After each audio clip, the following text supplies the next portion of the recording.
Anton, the EV Director. Welcome to iCAUR's podcast. Thank you so much. Very, very happy to have you here. I've Happy to heard be here. great things about you, to be honest, and your achievements with Alghanim Industries. So it's a pleasure having you with us today at iCAUR's podcast. Since we'll be talking, of course, about EV and a lot of more topics. So what's happening with the EV world right now? Oh, thank you. Happy to be here. It's crazy what's happening with the world. It's innovating and changing so fast. Some things are good, some things are not so good. Different countries do their different things, but in general, global EV industry continues to grow. No matter what you hear or may someone else say. For example, in Europe, in last year, the growth is 30+%. Some countries like Spain grew by 90%. China continues to dominate, right? More than 50% of their market is electric vehicle sales. There is a little bit of slowdown in the United States, driven by the current administration policy, but and the fact that they discontinued the incentives. But all in all, the growth will continue as well there as well. When we talk about electrification today, is it just because of sustainability, or is it because of technology or end user experience? Where do you see this going? Look, it's a combination of factors. Of course, sustainability plays a big role, right? So climate change is real. I think everyone on the planet feels it. Kind of summers get weirder, winters get weirder. But there's no policy that can really change people's behavior. And the simple answer is electric vehicles are better products. They drive faster, and the torque is there. You can experience it. They're quieter. They handle better. And they also help the environment. And from the user experience, as long as you can install a home charger, which by the way in this country is not a very hard thing to do, you can forget about going to the gas station. And once you live with that for some period of time, you never want to go back. Like once you live without going to a gas station, you're like, man, why do I need to do it? A lot of people say I enjoy like the sound of the car as not an electric car. I mean, but Personally, I don't see this as an issue, but how would you convince someone who sees like, I want the sound of the car, I want the feel of the car? So if someone comes to you and tells you that, how would you convince them? No, actually not. Look, I'm not saying that internal combustion engines will disappear. I don't think it will happen anytime soon. I think that their share will continue to decrease steadily. I think that there still will be tracks. There still will be products that people would like to own and go and drive them and hear that engine. But for day-to-day commute, for convenience, for affordability, and for just general user experience, it will be very hard to beat an EV. Right? So you charge it at home, your daily commute, you go to school or you grocery shopping or work and come back, it's like 50 kilometers. And within that time, the car is always ready. It's over there for you. It's quiet. If you like to listen to the music, if you are audiophile, then it's like engine noise is not something that you actually appreciate. You would be able to hear the music better. If you drive with someone and you want to talk and have a conversation, again, it's much easier to do in EV. And with all that, the biggest, in my mind, personally, for me, why I think that there's no comparison between electric cars and non-electric cars is that by design, EV is, it can be a different beast depending on what you want to do with it. Like, for example, if you want ultimate driving machine, you go and buy M3 and it will be very stiff, very hard, will handle amazingly well, but not very comfortable, right? You will be feeling each crack. Or let's say you want a comfortable ride, you go buy Lexus, and it will be a nice car, comfortable, but you cannot do any crazy track stuff there. With EVs, it can be both in one product, right? Especially if it's a better EV, it can have both setting for a very comfortable ride because everything is controlled electronically. All the suspension and everything will be very soft and smooth. But you can, with one click, you can stiffen it up, make it sport, and it will launch. And it will go like this. And do you drive an EV? I am driving an EV. I'm driving an EV for last. You're a director. I was like, let's see if he drives an EV or not. Of course. Yeah. Look, for me, I will never go back. Really? I will never go back. And I know many people who were skeptical, but then lived with EV for a couple of years, experienced it, and saying the same thing. It's just once you go through this fog of misconceptions and some flying myths out there, and you actually experience the car and you live with it, and you have a home charger, it's like very hard to go back. Imagine someone will tell you, you have your phone, you need to go to some mall to charge it every once a week, and you're like, why? I can charge it at home.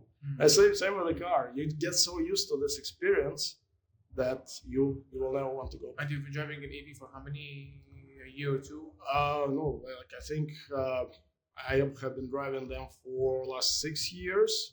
We've been driving. And but even in that time period, you can see how huge the progress was. Right. So 6 years ago, 50 kW fast charger was wow, like that's really fast. Now 50 kW is very basic, right? So we're talking about 400. Some of the manufacturers announcing megawatt charging, which can charge your car in 5 minutes, and this is really great, groundbreaking.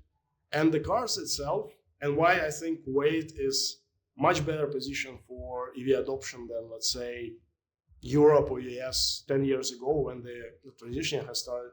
That the product itself has developed significantly, and modern electric cars, they are much better suiting the usability, the life of the customer. They have bigger range, they have faster charging, they are more affordable, substantially more affordable than before, and altogether it's not something that can only tech enthusiast be interested in, or someone who can really pay $100,000 for Model S and stuff like that. Now, with especially what China is doing and how they are disrupting the automotive industry, the cars got very price democratized.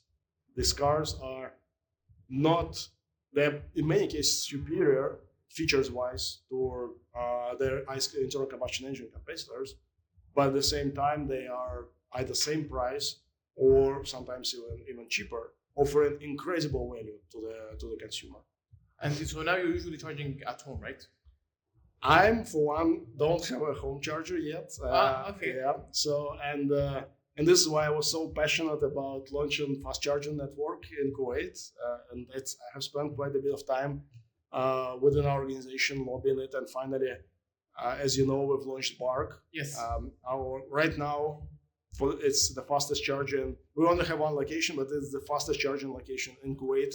It's in Safat Shweikh, right? Safat Shweikh, yeah. And I heard that maybe within a year from now, or you'll have 20 locations, maybe. Or I think there's a plan for. We have a plan for saturating the country with more locations, and within this year we will be opening more. And I love the application, how it's easy to use, how you can book your spots, how you can see everything from there, and maybe just grab your coffee. By the time you grab your coffee, I think you're almost fully charged. By the time you finish your coffee, it's definitely fully charged. And look, it's this is one of those things. For fast charging, you need to have several things in place, and amenities is one of the most important, right? Because if you have a charger in the middle of nowhere, like maybe you want to go to the restroom, or maybe last thing you want is to sit in 55 degrees Celsius outside and in your car and wait while it charges. You want the place to go, grab a coffee, shop around, and then come back before you notice it. Many people think that 30 minutes is a long time, but if you actually time it, you came, you plug, you went to buy coffee, you stopped to chat, you browsed around, boom, that's it. You're done. And it's even if it's highway travel, same thing. You go, a general stop. Someone I saw an article, a research that the average stop for people traveling on the highways is 35 to 40 minutes. So which will be, again, within that time period, your car would be charged to 90% at least, and you can continue your journey. And how do you see, we're talking about like the younger and older generation, how do they see and perceive buying EV cars? Talking about both maybe the younger generation, I think it would be easier especially that they're more youthful, they're up to trying new stuff. But how would I convince, or especially if I have people from the older generation? It's a good question. I don't want to stigmatize the age. I know. Yeah, I know age. Right? I'm just keeping it like. But I think, of course, younger generation is more. They enjoy trying new things, right? They are more open to new things, and just naturally through that, they're more curious in new technology, driving it, and so on. But eventually, how adoption is happening, and I firsthand was able to experience that in California, where I used to live, is you have one of your neighbors buying an electric car, and everyone kind of looks at him and say, or her, and say like, "Oh, this is odd." Then another neighbor buys a car, then another one, and then others are starting, "Oh, maybe I should try it as well." And then before you know it, like the whole neighborhood is driving electric cars. So I think, of course, there are first adopters who are pioneers, and it's very important to make sure that their customer experience is good, right? And this is where we take a pride. We're not just bringing electric cars to this market. We're building the ecosystem around those electric cars. We're making sure that our people can speak the same language with those early adopters who have probably spent a lot of time reading about this and already up to speed and know some things. Like we make sure that our salespeople know what kilowatt hour is and kilowatt is and how to explain it to the consumer. And through that, we get their trust, and they become ambassadors. And then they tell their friends, and then their friends tell their parents, and then their parents come and try. And what changes the mind is test drive. So once you really experience this exhilarating performance, this ability of this car just to launch, you don't need it all the time, but ability to have it is something that is like once you experience it, it's very hard to go back. I was in Europe over this winter break and rented a diesel car, and every time I was going on the highway and I needed that power a little bit, and it wasn't there. It was so hard. And as you were talking about first, let's say buyer adopters, in general, Chinese cars, I'm talking about like in general, maybe in 2019 in Kuwait, I saw an article saying that the street back then was 2 to 3% Chinese cars. Do you know the latest article is? Do you know the latest article showed the new percentage? How much is it? About 30. About 30%. So crazy how in 6 years the percentage increased almost 30%. So where do you see it coming in the next couple of years? Sometimes when I ask, Munib was with me and other content creators were with me, I keep asking them, where do you see it in 5 years? And everyone was like, 5 years? That's very far. Tell me next year, tell me the year after. So in general, I wanted your thoughts like in the upcoming years. I don't want to state a specific year. No, great question. Look, I have to be real. I think that the biggest disruptor on automotive market right now is China. And I'm very, very confident that in 5 years on a global scale, China will gain more and more and more market share. And it's not just because there are many factors. First, until recently, Chinese cars were considered to be, they're copycats, the quality is not as good. It's all gone. The cars are very, very good. If anything, Chinese manufacturers have been manufacturing for conventional brands for decades. They built that acumen of knowledge of how to do it, and then they brought their innovation and leapfrogged the conventional brands. That's what really is happening. And many manufacturers across the globe are scared of what China is doing. And you hear this talks about, that's because Chinese government is subsidized, partially, which is true, but you shouldn't just dismiss the fact that they are bringing new things to this industry that no one has done before, and they are bringing it at the prices that majority of population couldn't experience those features for before. So, and the most exciting products that are coming globally, if you put aside like some ultra luxury cars, in mass market, all of them are coming from China. They are breaking the records. They are bringing the features to the market, like active suspension, that you probably have seen some of the brands that were putting champagne glasses and driving over. Right. So why wasn't it brought by others? And by the way, now it's done at the prices that, again, average person can afford. And this, I believe this will continue also due to the fact that China is moving very fast. Like average production life cycle historically was about 5 to 6 years for new car, from development till production. Now China is compressed that in 2 years. So now they can see that someone is doing something cool, and in 2 years they will already have their own version of this something cool, or maybe a better version.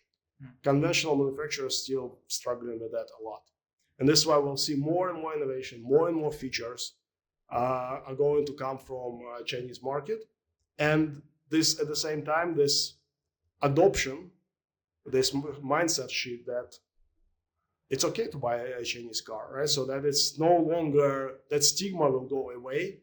And as a combined factor, I believe they will grow their market share across the globe very fast. Even in the United States, where right now manufacturers are protected by tariffs, sooner or later those walls will fall, and US manufacturers will have to be ready for it. Talking more about Alghanim Industries and the electric and Chinese brand that they have. So how does the electrification approach happen with the brands like BYD, Chery, iCAUR now, Exceed?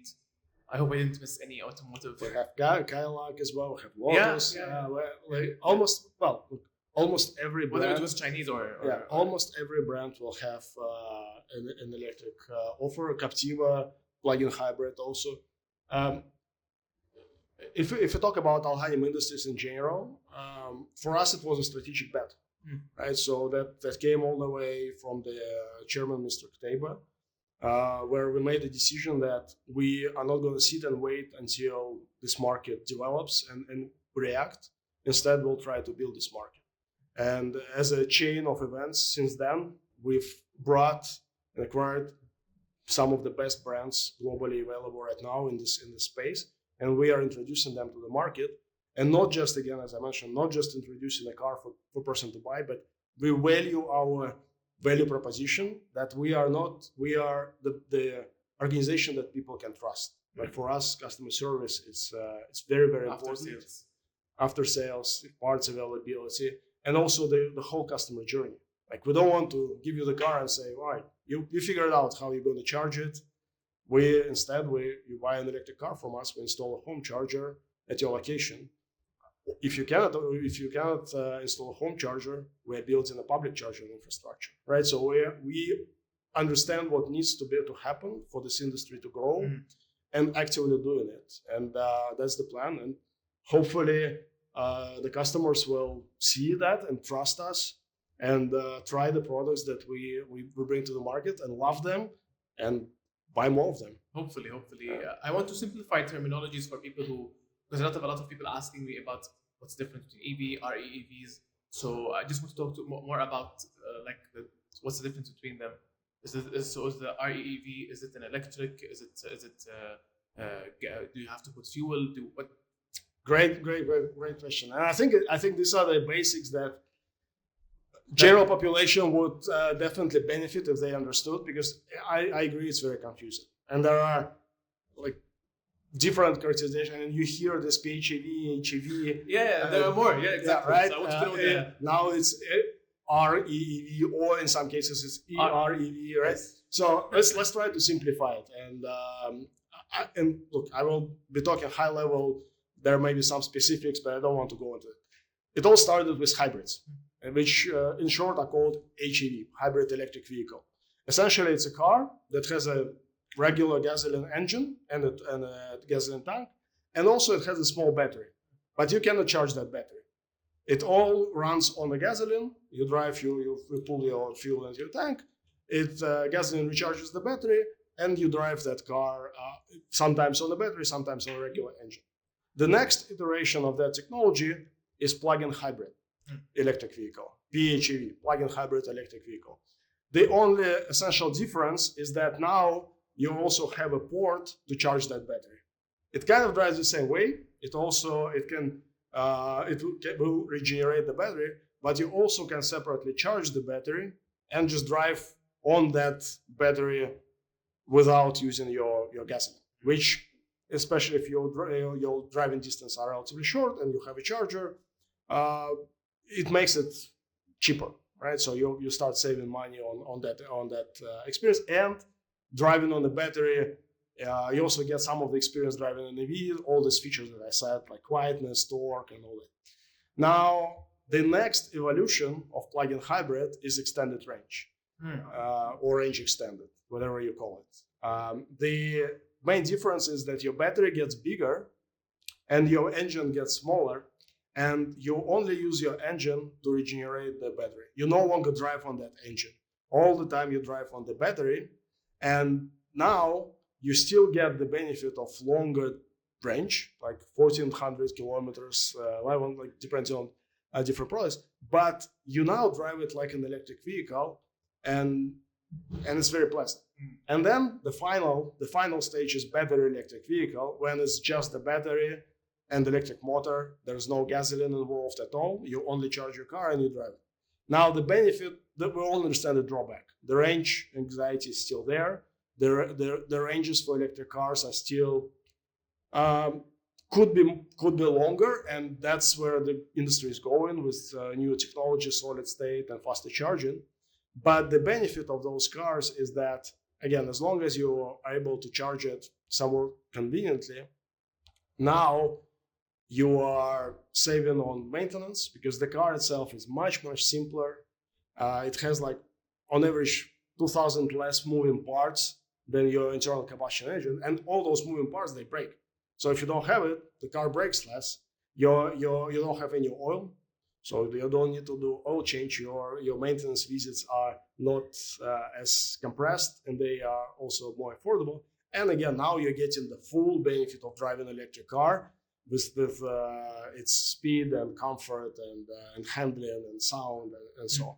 So I truly believe that the end goal for automotive industry, if you're talking like 5, 10, 15, 20 years ahead, that battery electric will be the end game. Now, how we're going to get there, and for each region it will be different. For Kuwait, at this point in time, I totally understand why people would be interested in getting a plug-in hybrid or extended range vehicle, just from the comfort of the fact that I don't know where this infrastructure is.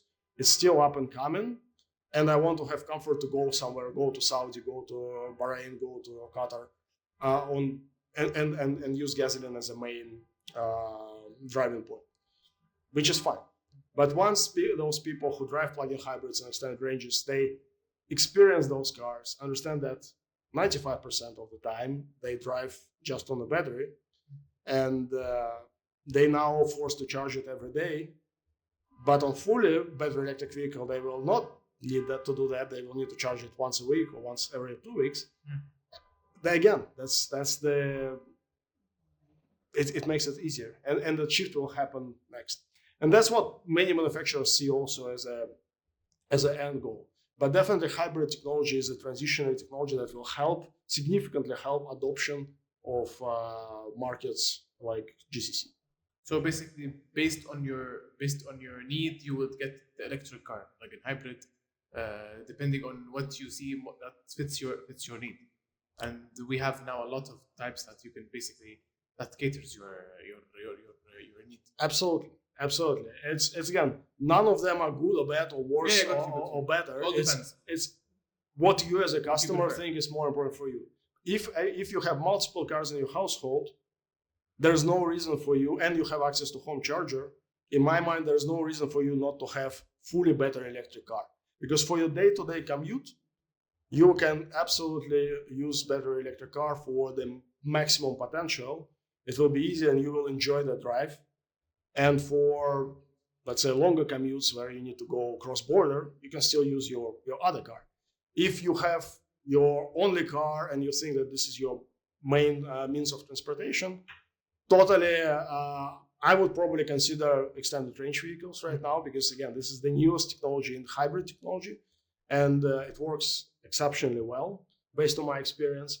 And the best thing is to try. I advise everyone, look, don't listen to anyone, don't listen to me about all this EV stuff. Just go to the dealership and drive the car and make your own opinion. And I'm very, very, very confident that once you do it, you will understand that it's very hard to go back on internal combustion engine. So as you can see today, we're at the launch of iCAUR, Alghanim, which is the latest automotive brand in Kuwait. A lot of people are amazed with the car, to be honest. Price, the trendy shape, or trendy boxy shape. And when I say price, you're talking, I think the highest range is, as of now, is the 12,000 KD, and you're getting a very, very, very cool car with a cool color, spacious, innovative. Nowadays, it's very hard to get a car with this price and this quality and specification. Usually, with such prices, you would get a very decent, maybe even a used car, not even a brand new car. So I know you haven't driven the car yet, but I just want your thoughts on the brand in general as it just launched. Okay, this is the direction that, as I mentioned, Chinese manufacturers are going, and I have to say that I cannot pinpoint that this one manufacturer is doing everything better than others. They all innovate, they all learn from each other very fast, and they bring these incredible products to the market. I'm very excited about iCAUR. Definitely, they're targeting a very specific target audience of young people with nice cars. I'm not saying that only young people should try and drive it, but this is something that will definitely appeal to them. Very trendy shape, and all the features, as you mentioned, are there. And this is another thing that the incredible value you get in the new products right now that 5 years ago you could only expect to see in upper premium in Mercedes and BMWs and others. Now you can get it in your starting car as a 25 years old college graduate who's getting their first car, and it's all there. And I don't know, it's very hard not to fall in love with those cars. They have personality. They're definitely very, very cool. And I'll just say the same thing. Please come and drive them and make your own opinion. I'm very, very confident that you'll fall in love with them. And you personally are driving an Exceed Atlantics? I do drive Exceed Atlantics. For how long now? About 6 months, I say. Okay. Yeah. So how's the experience? I love it. I love it. I don't have all of our electric cars in our portfolio are great, right? So I don't want to say that some are better than others. I do like this car very much that I drive. It has, my previous car was Cadillac Lyric, which I also loved, and frankly, I was part of the team that was launching it in the US, and I've have very, very, very strong feelings towards it. But the same feeling I experienced with Exceed when I sat in that car, it's more affordable than my Cadillac, and at the same time it has features above and beyond of what I had in that car, and it was like, wow.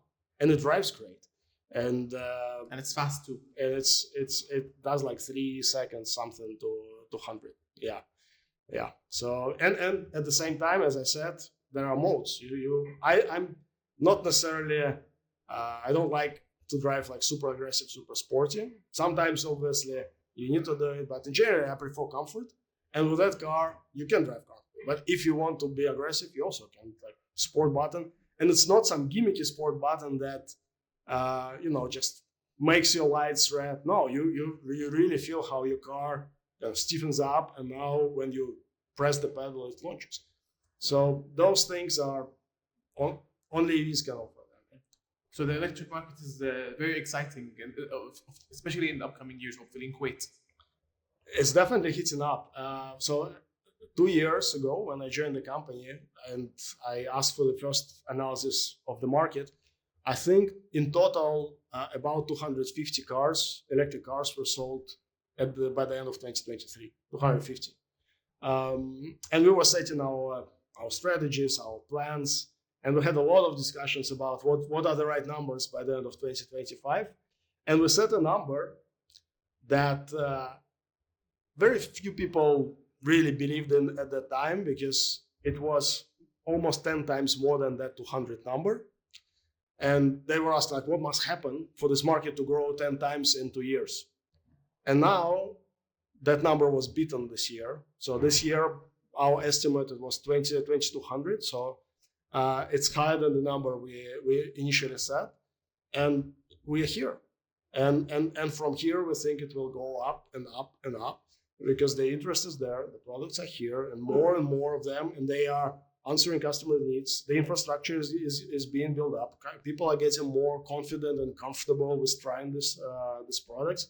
And as they do, they get excited, they buy, they talk to their neighbors, parents, and so on. And it's a snowball effect. Yeah. So I think, and Kuwait as a country itself is actually very well positioned for fast EV adoption. If you think about it, travel distances are relatively small. Majority of local population lives in standalone houses or places where they can access the home charging. These are two main roadblocks, right? So you have limited range anxiety and you have easy access to home charging. Yes, you have high temperatures, which I know some people are still concerned about, but that's another thing. Current products comparing to the ones 10 years ago all have very, very advanced thermal regulation management system in their cars. It's just part of the evolution, because there were like early flyers. All manufacturers learned the lesson. No one wants to get in there. So modern EVs are way, way safer. The battery chemistry also changed to a safer chemistry that is not as flammable, not as explodable.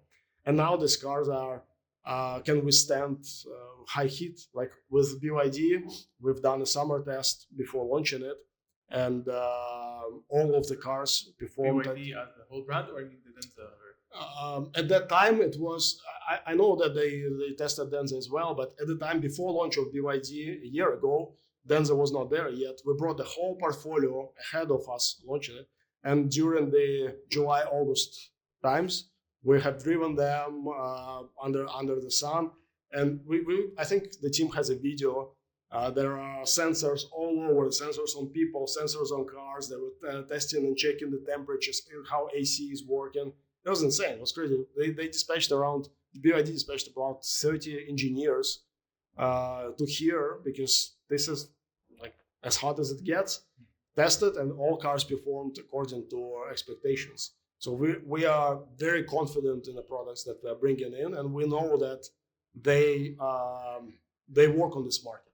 Now, again,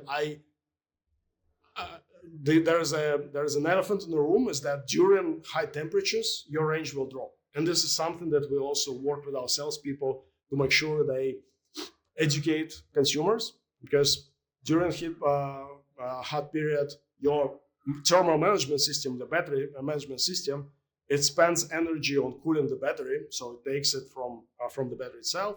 Plus your AC is working harder, so the range will drop. During off periods, cooler periods, your range will grow. This is part of life, right? So this is what is happening. But again, with plug-in hybrid technology or extended range technology, that's get mitigated by the gasoline. So in my mind, my electric car, yes, it drops in summer, but I still have plenty of range to do my day-to-day commutes and charge it occasionally at our BARC station, which I really enjoy doing now. And one more thing I enjoy doing there is talking to people. It's very exciting how this community is getting built up.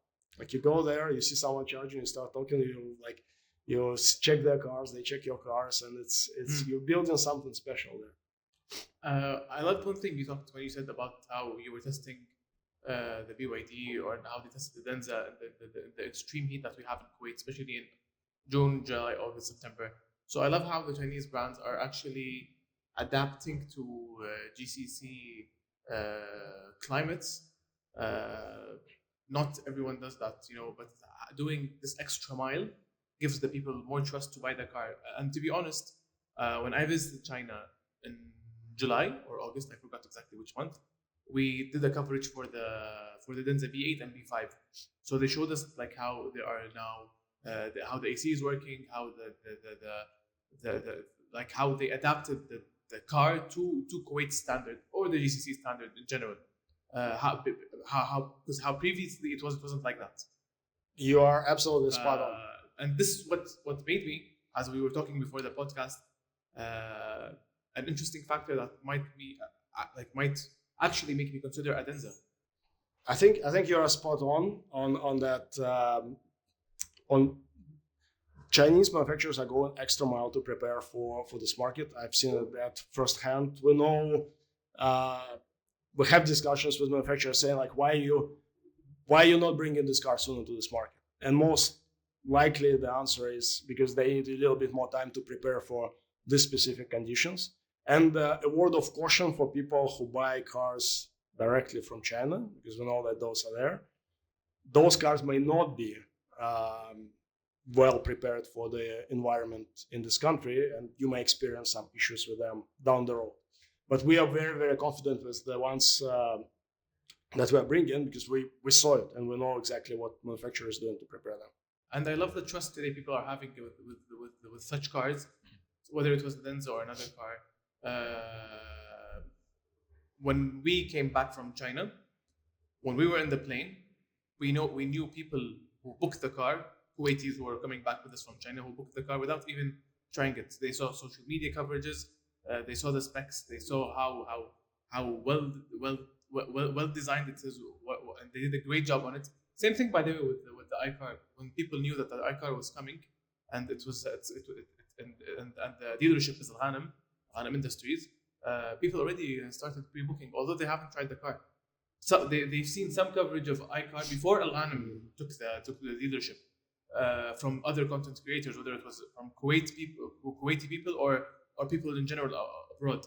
And people already came and booked the car without even trying it. Like I saw people putting their names for the iCAUR and other Chinese brands that their dealership is Alghanim.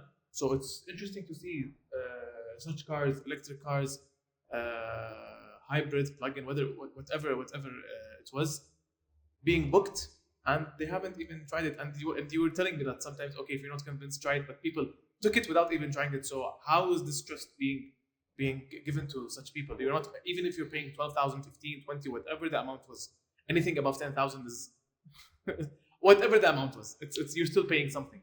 Look, first of all, big thank you to those people, and we really appreciate the trust, right? And this is what the chairman has built this company for. It's a company for Kuwaitis that could, and not only, but also that trust what we are doing for them, right? So, and this is why we are overextending on our service capabilities and everything, making sure we're really, really sensitive about this trust, and we're very afraid to break it. So big thank you for those customers who believes in us, and we absolutely inspired to deliver on that promise. And again, as for the products, if you think about this, I'm not very surprised.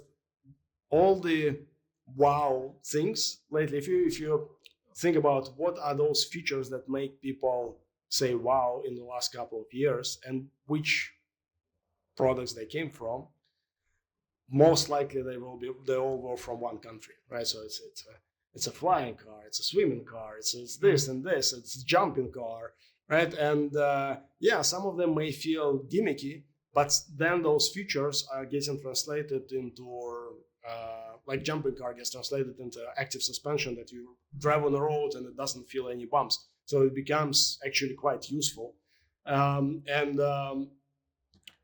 also very excited. Like I have to say, I was never as excited to go to the next auto show to see what's going to be there. Right? I have been to so many auto shows, and after some time they get very repetitive. Right? So yeah, they will show you a car that maybe will launch in 2 years, and maybe you'll never see it. Now you go to Beijing or Shanghai auto show. A, those cars that they show, they're already on the streets there, and B, they every time they have some cool features that you will be able to experience. So I'm super excited and super pumped, and again appreciative for the trust that customers put at us, and our goal is to make sure we don't break it. Anton, to be honest, talking about EV in general or electric cars or all the brands Alghanim Industries has, whether it was Chinese or non-Chinese, it's a non-ending conversation, as I said. But if we wanted to end this with one piece of advice to anyone buying an EV car, what would it be? That's a good one. Well, I would say for anyone who is skeptical about buying an EV car, my advice will be the same: try it. Just try it, and then once you tried it, no way going back, and you liked it, then try to figure out your charging thing, right? So because if you have home charging, if you can have home charging, then there's no go. It's okay, we have Bark. There's no. If you don't, we have Bark. And we will be building more stations to make sure that we can cover the demand. Because I believe demand will be there, and we need more stations in this country. And I'm sure that we are not the only party that is doing it, and kudos to others. We need this infrastructure to be built up. Hopefully. Thank you, Anton, for your time and for your valuable information. Very happy you have you with us today at iCAUR podcast, and hopefully we'll see you soon. Definitely talking about EV in general, or maybe buying an EV very soon myself. So if I decided to buy it, of course I'll contact you for seeing what's my favorite option. Please do. If you need a test drive, please also contact me. And thank you so much. It was great. Thank you, Anton. Thank you.